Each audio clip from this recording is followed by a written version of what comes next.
Village Finance a été créé il y a une dizaine d'années face à un constat, c'est que les entrepreneurs ont difficile à aller chercher un crédit auprès du système bancaire, souvent par manque de fonds propres. Et donc Village Finance vise à octroyer des bourses aux entrepreneurs d'un petit montant de manière à faciliter l'accès au financement par effet de levier. Le Village Finance va s'inscrire dans le programme régional en économie circulaire. Il a donc soutenu des très petites entreprises grâce à des bourses de 5 000 € fournies par la région bruxelloise. Cette année, on a déjà pu soutenir une vingtaine de projets qui du coup, ont un impact aussi au niveau de l'emploi régional. Ces très petites entreprises vont avoir un impact sur 3 volets de l'économie circulaire: la réutilisation, le recyclage et la réparation. Donc, grâce à ça, on a déjà pu voir de très beaux résultats d'entreprises dynamiques et innovantes à Bruxelles.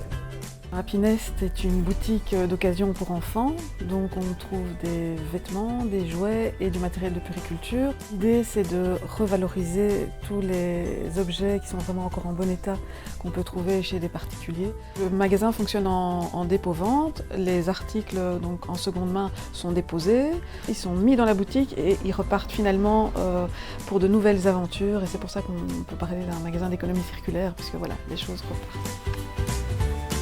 Je suis le cofondateur de Sky Farms.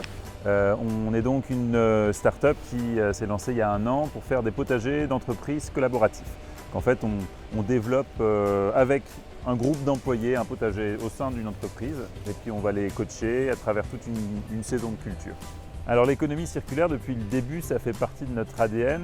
Le plus bel exemple peut-être, c'est les serres en fait, qu'on a construit jusque-là. On est allé sur des chantiers via un partenaire à nous, et ils vont faire une serre bois-verre complètement circulaire et superbe aussi esthétiquement. La caravane, c'est de la vente de mobilier et de décoration de seconde main. Tout le mobilier est restauré par moi-même. Le plus que j'essaie d'apporter pour pouvoir me différencier en fait des autres, c'est d'essayer d'harmoniser les pièces entre elles. À Bruxelles, il y a une vraie énergie, je pense, de personnes qui ont envie de revaloriser leurs objets en fait. Le local, c'est l'idée d'une pépinière culinaire et artistique, d'un restaurant qui soit exemplaire en termes d'économie circulaire. L'idée, c'est d'avoir un restaurant qui s'engage auprès des producteurs en se sourçant uniquement en circuit court, directement du champ à l'assiette, d'ensuite transformer ces produits dans une cuisine éco-conçue qui limite son empreinte écologique. Et dans cette cuisine travailleront Laura, 60% du temps, et 40% du temps d'autres chefs à qui on offre une fenêtre de visibilité. Ils viennent composer un menu à leur nom et se faire connaître du public, tout en respectant nos principes d'économie circulaire et de cuisine zéro déchet. On a des fournisseurs qui nous passent des restants de l'industrie, et avec ces coupons, ce que nous faisons, c'est poser la question: quels vêtements nous pouvons arriver à en faire?